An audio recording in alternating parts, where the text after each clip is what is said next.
Hello बच्चों, कहानी वाली दादी मम्मा के चैनल पे आपका स्वागत है। आज मैं फिर आपके लिए एक नई कहानी लेकर प्रस्तुत हुई हूँ। सौरभ और गौरव दोनों ही 9th क्लास में पढ़ते हैं।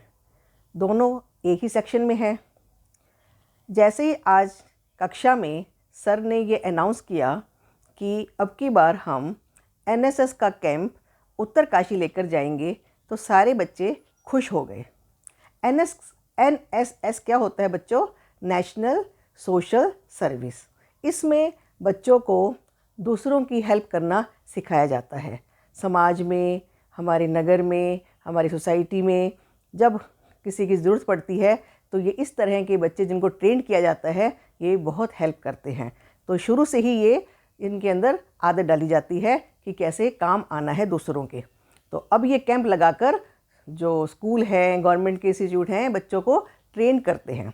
अब जो बच्चे एनएसएस में थे उन सबको ये हिदायतें दी गई कि सभी बच्चे जो जाने के लिए विलिंग हैं, इच्छुक हैं, वो अपने घर से, अपने पेरेंट्स से रिटर्न में परमिशन लेकर आएंगे। जो बच्चा रिटर्न में परमिशन लेकर आएगा उसी को जाने की अनुमति मिलेगी।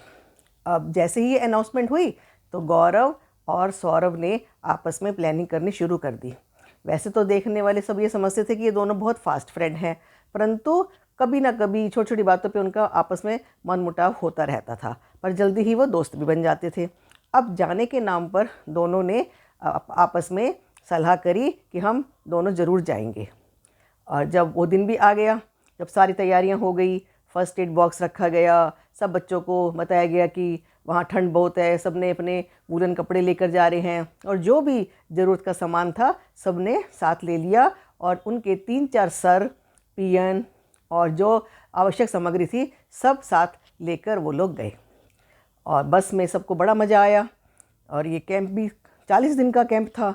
बच्चे बहुत दिनों के लिए अपने माँ बाप से दूर हो रहे थे, तो उनको अच्छा भी लग रहा था, थोड़ा उदास भी हो रहे थे। और ऐसे करके जब वो वहाँ पहुँचे उत्तराखंड में, वहाँ पर पहाड़ी एरिया को देखकर, वहाँ की सुंदरता को देखकर वो हैरान रह गए। थोड़ी देर वहाँ पे उनके लिए होटल बुक किया हुआ था। जब थोड़ी देर सब ने आराम किया, फ्रेश हुए, और थोड़ी देर के बाद वो बाहर आए तो सौरभ और गौरव ने भी अपना कैमरा लिया और वहाँ की सुंदर सुंदर सीन के दृश्यों की फ़ोटो लेने लगे। वो सब वहाँ पे देख के बहुत खुश हो रहे थे कि वाह, मज़ा आ गया, इतनी सुंदर ब्यूटी। तो सर लोगों ने उनको हिदायतें दी कि तुम ऐसे नहीं करना, वहाँ नहीं जाना, और ऐसे करना है। तो कल से हम दूर से वो पहाड़ी दिखाई कि उस पहाड़ी पर हम अपना कैंप लगाएंगे। 1 हफ्ते का कैंप हमारा वहाँ पर है। तो कुछ बच्चे डर गए कि अरे उस उतनी ऊंची पहाड़ी पर कैसे चढ़ेंगे। तो कुछ बच्चे कहने लगे यही तो हमें सिखाया जाएगा कि ट्रैकिंग सिखाई जाएगी और माउंट क्लाइंबिंग करेंगे हम। तो अगले दिन सब बच्चे उस पहाड़ी पर पहुंच गए। पहाड़ी पर जाके टेंट लगाया गया और टेंट के चारों तरफ खुदाई की गई, गहरी खुदाई की गई, ताकि कोई जंगली जानवर टेंट जो जितने भी टेंट लगे उस पर अंदर ना चला जाए, कोई सांप है कोई उसमें रेंग कर ना चला जाए। ये सारी बातें बच्चों को सिखाई गई। अब वहाँ पर उनके बहुत सारी और भी बातें सिखाई गई कि गर्म पानी कैसे करते हैं, चूल्हा कैसे जलाते हैं, अपने कपड़े कैसे धोते हैं, अपने डेली के जो काम थे वो बच्चों को करना सिखाया जा रहा था। तो सबको बहुत अच्छा लग रहा था। धीरे धीरे 1 हफ्ते का और ट्रेनिंग भी वहाँ पे ख़त्म हो गई। सभी बच्चे जल्दी उठते थे, प्रेयर करते थे और योगा करते थे, और भी कई तरह के काम उनको वहाँ पर सिखाए गए। अब 1 हफ्ता पूरा करने के बाद वो लोग नीचे आ गए। जब होटल में आके ठहरे तो वहाँ पर आकर उनकी जो होटल का मैनेजर था, उनका एक बेटा था रवि। तो सौरभ और गौरव की रवि के साथ दोस्ती हो गई। रवि उनके साथ आके बातें करता, तो धीरे धीरे और बच्चों के साथ भी रवि की दोस्ती हो गई। और उसके पापा मैनेजर थे, तो इसीलिए सभी टीचर भी उसके साथ घुल मिल गए। तो रवि भी अब उनके साथ घूमने जाने लगा। रवि को तो वहाँ के सारे रास्ते पता थे, तो जब भी कभी मौका मिलता रवि और गौरव और सौरभ तीनों निकल जाते घूमने, और सर को बता के जाते और फिर वापस आ जाते। तो इस तरह से दिन बीतने लगे। एक बार गौरव के सिर में बहुत दर्द हो गया और बर्फीली हवाएं चलती थी। सर्द हवाओं की वजह से उसको तेज़ बुखार हो गया, परंतु सौरभ ने उसका बहुत ध्यान रखा और सारी रात जागता रहा, उसके पास बैठा रहा, उसको बड़ी सेवा करी, और 2 दिन में 3 दिन में वो ठीक हो गया। अब तो वो दोनों बहुत ही पक्के दोस्त हो गए थे। अब उनको ये पता चला था कि एक दूसरे के हम कैसे काम आ सकते हैं। धीरे धीरे फिर दिन बीतने लगे। एक दिन उन सबको बोटिंग पे लेके गए, सबने स्विमिंग भी करी, बोटिंग भी करी, तो सबको बहुत अच्छा लग रहा था। जब भी सब घूमने जाते तो आके सब अपने अपने किस्से शेयर किया करते थे। तो एक बार रात को ऐसे ही गाना बजाना चल रहा था, तो इतने में सारा कमरा हिलने लगा। डाइनिंग टेबल पे रखी हुई चीज़ें हिल रही। सब कहते देखो ये क्या है क्या। तो किसी ने कहा अरे ये तो भूकंप है। कहते भूकंप आ गया, भूकंप आ गया। सब डर गए, एकदम से लाइट चली गई, सब बाहर निकल कर आए। और ये तो शुक्र करो कि वो भूकंप बहुत ही कम पीरियड का था। पर फिर भी जब सवेरा हुआ तो पता चला कि आसपास के गांव में बहुत नुकसान हुआ है, और ऊपर के एरिया में, पहाड़ी एरिया में काफ़ी घर टूट गई, रास्ते ब्लॉक हो गए, पेड़ गिर गए हैं। तो अगले दिन ये सारी टीम जो है अपने सर के साथ उन गांवों में जाकर सर्वे करने गई, और वहाँ पर जाके उनकी हेल्प करी। कई जगह से मिट्टी हटाई, कई पेड़ों को उठाया, और इनको सबके साथ मिलजुल कर बड़ा अच्छा भी लग रहा था। देहाती लोगों के साथ इन्होंने बातें करी, उनको सिखाया, और ख़ुद भी इनको बहुत अच्छा लग रहा था। ऐसे धीरे धीरे दिन बीतने लगे। एक दिन इनके किसी 2-3 टीचर को बहुत तेज़ फीवर हो गया। तो सबने कहा कि आज छुट्टी रहेगी, कोई कहीं नहीं जाएगा, सब आज आराम करेंगे। परंतु गौरव और सौरभ तो टिक कर बैठने वालों में नहीं थे। उनको तो बेचैनी हो रही थी कि जाना है कहीं ना कहीं घूमने। उन्होंने रवि को साथ लिया और सर से परमिशन लेने चले गए कि सर आज हम पास के ही एरिया में घूमने जा रहे हैं, प्लीज़ हमें जाने दो। तो सर ने देखा कि रवि इनके साथ है। रवि के पापा ने भी कहा हाँ जाने दो, कोई डर वाली बात नहीं है। तो वो तीनों चले गए। अब चलते चलते घूमते घूमते वो एक पहाड़ी पर चढ़े गए।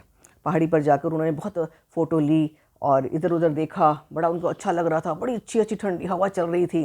तो अब वो जब देखा कि बहुत देर हो गई है, अब वो नीचे उतरने लगे तो रास्ता भूल गए। जब रास्ता भूल गए तो पता नहीं इनको ये नहीं लगा कि हम कहाँ आ गए हैं, सुनसान जगह आ गई है, निर्जन एकदम। तो घबराए तीनों के तीनों कि अरे ये हम कहाँ आ गए। तो एक तिरछी सी घाटी सी थी, वहाँ जब उसकी तरफ गए वो पिछली तरफ, तो वहाँ उनको एक नदी दिखाई दी। तो नदी में उन्होंने देखा दूर से कि उसमें बोट है, और बोट पे कुछ लोग चढ़ रहे हैं और कोई सामान उतारते हैं, और एक ट्रक खड़ा हुआ है पास में, और उस ट्रक में सामान लादा जा रहा है। तो उनको कुछ थोड़ा अजीब सा लगा।